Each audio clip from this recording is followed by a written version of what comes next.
Hey, everybody. Welcome back to The Reason We Learn. I'm Deb Philman, mom, homeschooler, educator. So, today is Holocaust Remembrance Day, and I want to observe that by talking a bit about um, the parallels I see. I'm not going to say it's analogous. It's not analogous. Let's be clear. I'm not directly comparing the United States today and the rise of the Third Reich. Okay, so please don't accuse me of that. That's not what I'm doing. But I do see some ominous parallels. There's a book by the same name, highly recommend, by Leonard Peikoff. Some ominous parallels. What are the parallels that I see? Well, I see that after decades of pushing it in our schools, our universities, our government, most Americans have embraced the core ideas of collectivism. What are those core ideas? Well, that individualism is not really to be trusted. Individuals are kind of selfish. Individualism is really selfish. If you're not willing to, sacrifice your individual wants and needs to the group, to the community, to the, care and feeding of all, then you are a selfish, bad, evil, and of course now we've added on racist person. Um the idea that income tax is not only not theft, not coerced away from you without much representation, and spent in questionable ways, but the idea that it's absolutely necessary, and more than that, you have a fair share to pay. There's a fair share you should be paying. Okay. Nobody can define what it is. People start talking about progressive taxation. Well, rich people should pay more and poor people should pay less or nothing. Well, they already do. Most people don't seem to be aware of that, but there's this fair share concept. Another core tenet of collectivism is there's a fixed pie of wealth. You see, there's a fixed pie, and people who are poor because rich people are rich, because there's just only so much wealth to go around. So if some people have X percentage of the wealth, and the other people won't have their fair share of wealth. And wealth can't be created anew because the rich people already have it. All of these things are objectively false. All of these things can be proven to be false using science, mathematics, economics, all kinds of evidence. But it doesn't really matter because most Americans believe these things and they're backed up by their professors in college, their teachers in school. The media reads the alleged news to them. And so collectivism is pretty much the order of the day. We even have two political parties who are just different versions of collectivist. You've obviously got the Democratic Party that has so fully embraced it. They are talking nostalgically about socialism and even the Soviet Union and how, socialist countries that have socialized medicine and socialized, housing and, all kinds of things are really, better supporting human rights than the capitalist society that we allegedly were. We haven't been that for a very long time, but never mind. And then you have Republicans who are what I would argue maybe JFK Democrats used to be, where, they're perfectly fine with a mixed economy. They're a little bit suspicious of, total capitalism. They really want government to have their fingers in a bunch of pies. They just want them to be different pies. And they're not really comfortable with some of the far left social policies of the Democratic Party. But as far as fiscal conservatism, yeah, neither of them are into that. You've got the Libertarian Party. They are, but they're not really viable as yet. So in America, we have embraced this. We have so trashed capitalism as a system of exchange, economic exchange. We've made it sound dirty that if you say you're a capitalist, it's like, you might as well say, I hate humans, I want to eat puppies, and I'm a racist. That's about where we're getting to in this country. If you defend your own right to property, as we saw during the riots in the summer, if you say, I have a right to my property, and somebody just burned it down, and isn't anybody going to do anything to protect my rights? It's all about how can you be so selfish about your personal property when there's racial justice to be fought for? You have insurance, don't you? As if that isn't, a whole bunch of other people's property that is now going to be taken, diminished, reduced, etc. I mean, the ideas underpinning all of this are really not any different. Let's be clear. They're not different from the ideas that allowed a Hitler to come to power. They're just not. You can fixate all you want. You can cherry pick the idea of anti-Semitism or cherry pick fascism as a specific form of, running the economy or something, and having constant war as a source of driving your economy. Just acquisition of new territory and taking other people's stuff. I mean, you can cherry pick those aspects of Nazi Germany, and you'll completely miss the point. You'll absolutely miss the point, and that is that those weren't possible until the ideas underpinning collectivism were possible. So if you have an individualistic society where people will respect, honor, defend consistently individual rights, things like fascism can't happen. Okay? You can't, it doesn't happen because there's free speech all over the place. So you can't restrict speech, and you can't restrict people's comings and goings, and you can't have a police state, and you can't spy on your own citizens. You can't do all these things if you are a place that respects individual liberty, if you respect individuals, if you do not say things like individualism is selfish. You should care about the collective and the whole and the good, the collective good. It's a prerequisite for fascism to be collectivist. It's a prerequisite for white supremacy. This Aryan supremacy, whatever you want to call it, the anti-Semitism that flourished. Collectivism is a prerequisite. You don't start with that. You don't start with anti-Semitism and then get a bunch of free people who respect individual liberty to go, yeah, sounds like a good idea. No. First, you decide that individuals are suspicious, that all that matters is the good of the whole. Then you define what the whole is. You define it and you say, this is what's good. This is what's good. The whole is this, and it looks like this, and it looks like, people equitably sharing everything equally and having equal outcomes and nobody having more than anybody else, and however you define it. Okay. They define it as the folk. An agrarian society it happens to have a super industrial military power, but okay. The family looks like this, the culture looks like this. And so now we have no nuclear family. We don't want a collective with nuclear family. We want a collective where the state is your family. Your identity group is your family. Pick your poison. Okay, there are some who want one with someone other and others who want both. It's somewhat contradictory, but okay. But you redefine all the institutions that support individuals, right? The nuclear family, the courts that respect individual liberty, a constitution, a bill of rights, all that. That allows too many people to have ideas we don't like. We can't be tolerant of intolerant ideas. We can't do that. That would be bad. The Marcusean idea. We have to be intolerant of intolerance. Then you justify intolerance. All you have to do is define intolerant ideas as the ideas that oppose the collective, and you're golden. That's what we've done now. So Americans have fully embraced collectivism. That puts us well on our way to things like genocide, because collectives don't work.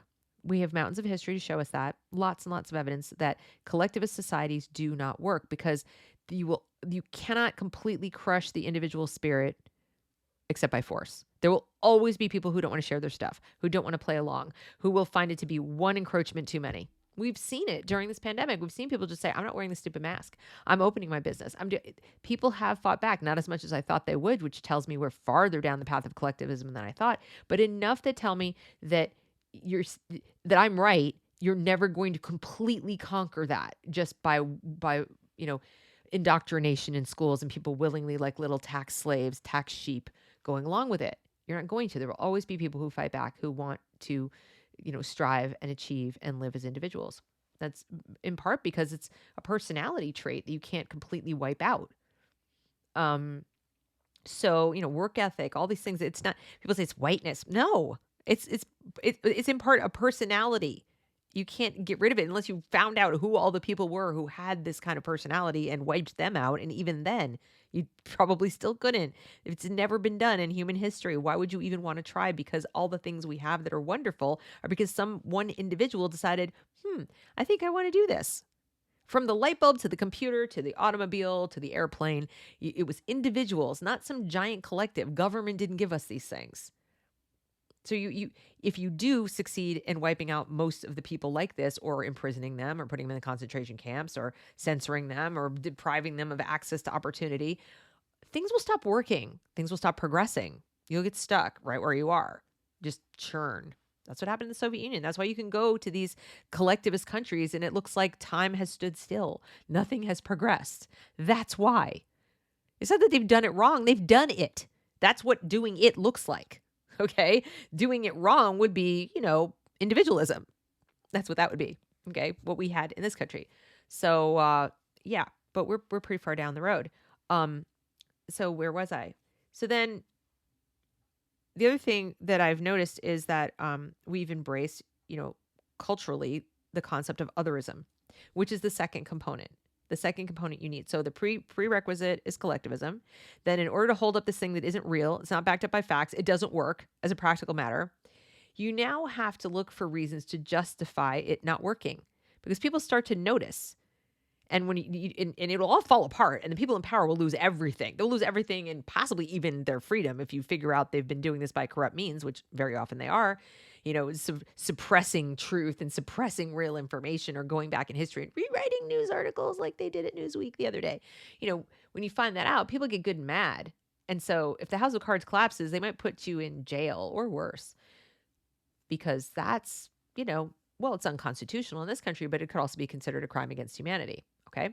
So you have to hold up the House of Cards. Well, that means you've got to find reasons. You've got to find some scapegoat, some reason it's not working. Why is it not working? Well, we're there too. You see, because this collectivism that we've had for decades, we had all kinds of racial justice, social justice programs called the Great Society after the Civil Rights Act of 1964. That was our first big stab at institutionalizing racial justice, social justice. We're going to have the Great Society program. We're going to go to war against poverty. And here we are. How'd that work? Not so great, right? So here we are.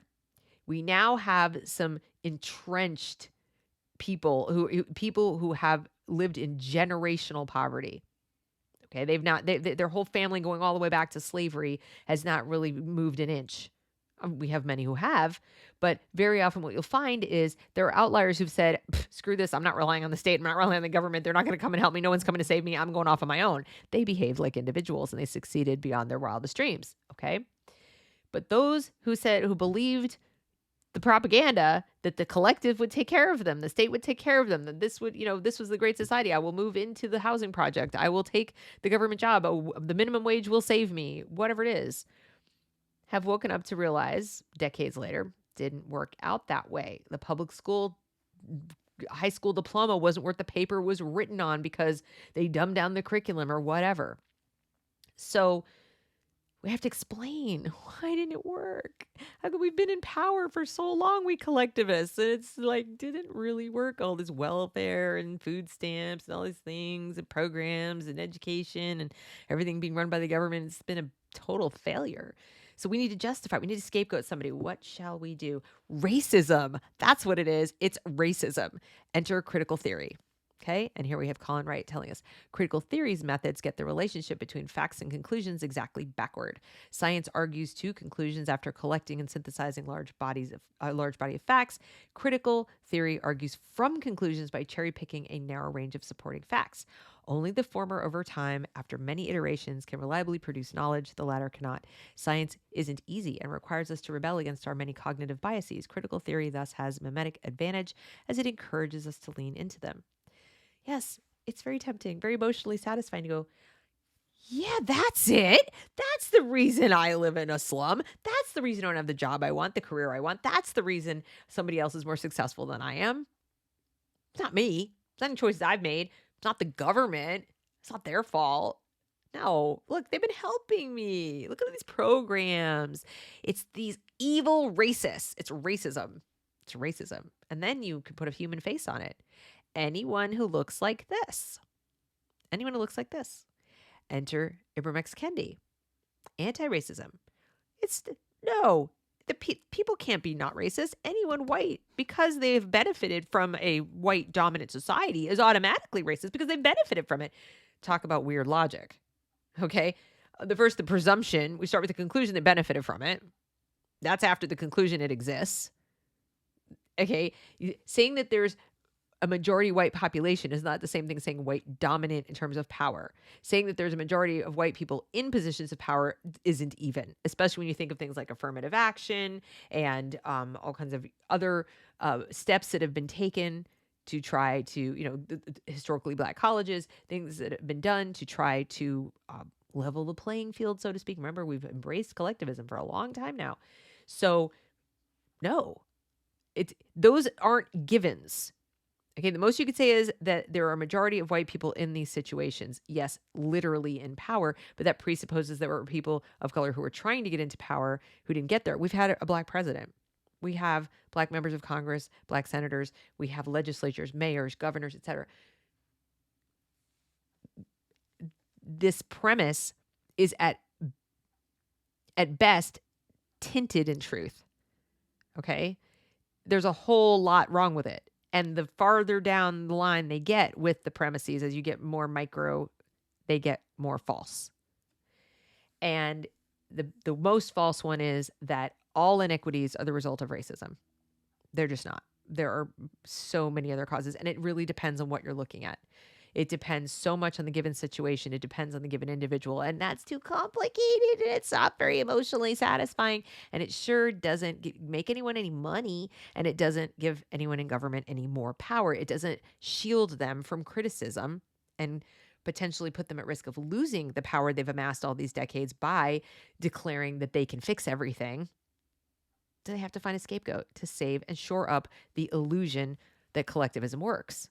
It doesn't. I have to find a scapegoat. Well, it would work, but for these people. So we've now gotten around to the it would work, but for whitey. Okay. And I don't mean to be glib, but white supremacy is now the culprit, which means that white people are the culprit. And right now, and I believe it's in part because white Americans still are demographically the majority, per capita. Right now, there's still an out. There's still you could do the work. You can do the work. You can try to be anti-racist. You can declare that you're anti-racist. You can, give of yourself, your time, your money, your property. You can make sacrifices. Yeah, you should really, because if you don't make sacrifices to the collective, we're going to assume that you are a racist. So those sacrifices have to be big. But here's the problem.